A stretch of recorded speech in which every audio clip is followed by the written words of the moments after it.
Պարոն Զուրաբյան, Աստորեն հարցեր կան։ միշտ նույնն է։ Պարոն Զուրաբյան, ինչ ակնկալիքներ կան այս գործընթացից, նման քննարկումները ինչ արդյունք կարող են տալ։ Ու մեր համար կոնկրետ դա շատ լավ հնարավորություն էր օգտագործելու ազգային ժողովի ամբիոնը, ի վերջո համար 1 խոսալու ամբիոնը, պարլամենտ գիտեք նշանակում է խոսարան։ Եվ մենք շնորհակալ ենք այս հնարավորության համար, որ եկանք ասացիք մեր տեսակետը։ Կարծում եմ լսեցիք, հա, երևի։ Ես նորմալ եմ համարում բոլոր այս քննարկումները, որովհետև իսկապես Նիկոլ Փաշինյանը հանցանքներ է գործել մեր ժողովրդի նկատմամբ եւ պետք է հեռացվի։ Ուրիշ բան է, թե որն է այդ հեռացման բանալին եւ ինչպես անենք, որ ինչպես ես իմ ելույթում ասացի, ուրեմն շանից փախնելուց հետո գելի բերան չընկնենք։ Նշել եք, որ լուրջ դերակատարություն ունենալու պարոն Տեր-Պետրոսյանը առաջիկա ընտրությունների ինչ ձևաչափով եք սա պատկերացնում, որտեղ տարբեր քաղաքական ուժեր հիմա առանձին իրենց մասնակցության մասին են հաստատում։ Արդյոք հնարավոր լինելու է համախմբվել եւ որ ուժերի հետ եք տեսնում այդ համախմբումը։ Դե թողեք այդ ինտրիգը կամաց բացվի էլի։ Հիմա այսքանը բացեցինք, մի քիչ էլ համբերություն ունեցեք, մի օր էլ ուրիշ բան կբացվի։ Ամենակարևորը որ պետք է բոլորը հասկանան, այն է, որ Հայաստանի հիմնադիր նախագահը չի կարող անտարբեր լինի կամ անմասն լինի մեր երկրի ճակատագրի նկատմամբ, հատկապես երբ որ այդ ճակատագիրը վտանգված է։ Ինքը չի կարող չմասնակցել այս գործընթացներին։ Այս մի հանրապետություն է, որ 10 այլ տղեկի հետ Ղարաբաղ կոմիտեով իրենք ստեղծել են եւ իսկապես հիմնադիր հայրերն են այս հանրապետության եւ բնականաբար իրենց մի կյանքի գործը այդ Ղարաբաղի ազատագրումը արդեն փաստորեն մսխեցին, տապալեցին Արցախը ոչնչացնելով, հիմա էլ այս գործընթացները գնում են արդեն դեպի Հայաստանի հանրապետության անկախության ոչնչացումը։ Բնականաբար ինքը չի կարող անտարբեր լինի եւ կմասնակցի բնականաբար։ Ինքը չի թողի, որ այս բանը կատարվի։ Նախագահների համախմբում հնարավոր համարում եք, Վեհապարը նախորդ անգամ այդ ձևաչափը, որը գործում էր, կարծես չաշխատեց։ Նույն գետը 2 անգամ չեն մտնում։ 21 թվին, երբ որ իսկապես պետք էր այդ համախմբումը,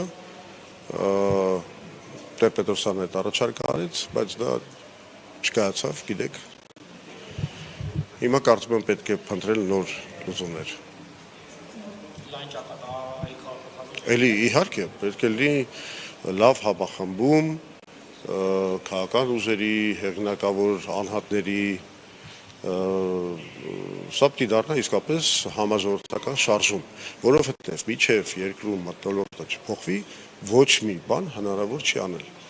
Մենք սրա մասին չպետք է մտածենք ոչ էլեկտորալ առումով, ոչ պիտի մտածենք, ասենք իմպիչմենտի համար եւս 1-2 падգամավորի ձայն կորզելու այդ հարթության մեջ, միջև ժողովուրդը ոտքի չկանգնի, տեսնելով մի առաջնորդություն, որին ինքը հավատում է, ոչ մի հարց չի լուծվի։ Պարոն Զուրաբյան, նախորդ տարիների քաղաքական հակառակորդների հետ պատրաստ եք դնել այդ ամեն ինչը մի կողմ եւ նրանց հետ միանալ նույն ճակատագրում։ Այդ ում նկատի ունեք։ Տարբեր ցուցումներում եղել եք, հա,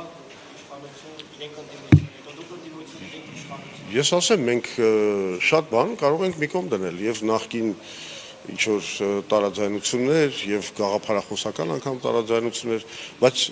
պետք է լինի մի պլատֆորմ, որի շուրջ մենք միավորվում ենք, ասենք մի 5-6 լրջագույն հարց Հայաստանի տեսլականի, որը մեզ միավորելու է։ Գիտեք, անգաղափար միավորումները ոչ մի բան չեն տա։ Ինչ որ շատ կարևոր կետերի առանցքների շուրջ մենք պետք է համաձայնության գանք, որ նաեւ ժողովուրդն մեզ հավատա, որտեղ ժողովուրդը պիտի տեսնի, իսկ ինչ ենք ուզում անենք։ Եվ եթե այդ ինչը ներկայացվում է, պարզա, որ կարելի է դրա շուրջ արդեն միավորվել։ Մնացածը արդեն այդքան կարևոր չի եւ երկրորդական է։ Փաշինյանի հետ բանավեճի վերջը գնալու եք, որովհետև նախկին 3 նախագահներին էր ինքը հրավիրում։ Ես գիտեմ, որ դուք առաջարկել եք։ Ես կազմ պատրաստ եմ։ Եթե Փաշինյանը նախապայմանը համարելու, որ ես պետք է լիազորագիր ստանամ Տեր-Պետրոսյանից, այդ դեպքում ես լրջորեն դրանով կզբաղվեմ։ Մինչև հիմա այդ կրերեք այդ լիազորագրի դիմումը դա ընդհանրապես մի հատ երկիծական ժանրի բան էր,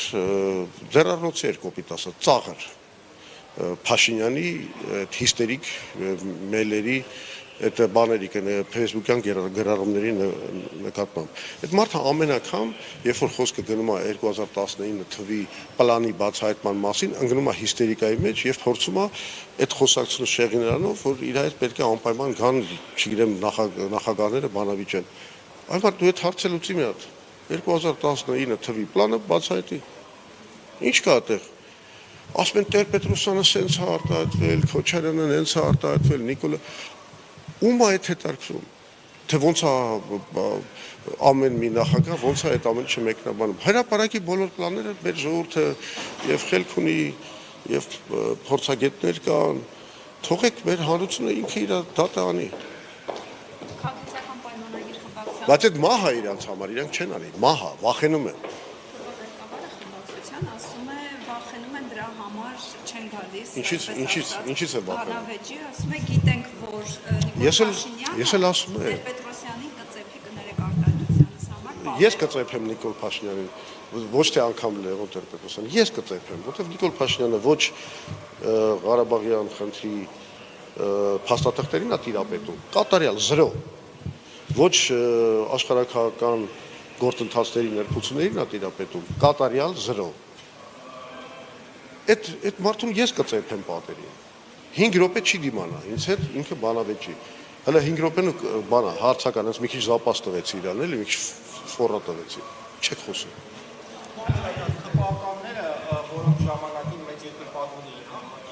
Պետրոսյանի հիմա իրար հետ չտալով քննադատում են։ Դե այդ գիրեք բանդայի օրենքներն են։ Գիրեք, չէ, եթե ուզում են հավատարմությունը ստուգեն, այդ բանդաներում, չէ, գանգստերները, ազենքը դնում են այդ ստուգվողի ձեռքը, ասում են մի հատ մեր թշնամուն ոչնչացրու, որ մենք հասկանանք, որ դու իրանց հետ չես, մեր հետ ես։ Դրա համար հենց այն մարդիկ, ովքեր ասենց ասեմ, լևոնականն են եղել այդ թվում, հենց իրենց պարտադրում են այդ թեստային կրակոցները կատարել։ Սա բանդայի օրենք է։ Ժամանակին շատ է խոսվում ձեր եւ Նիկոլ Փաշինյանի վատ հարաբերությունների մասին։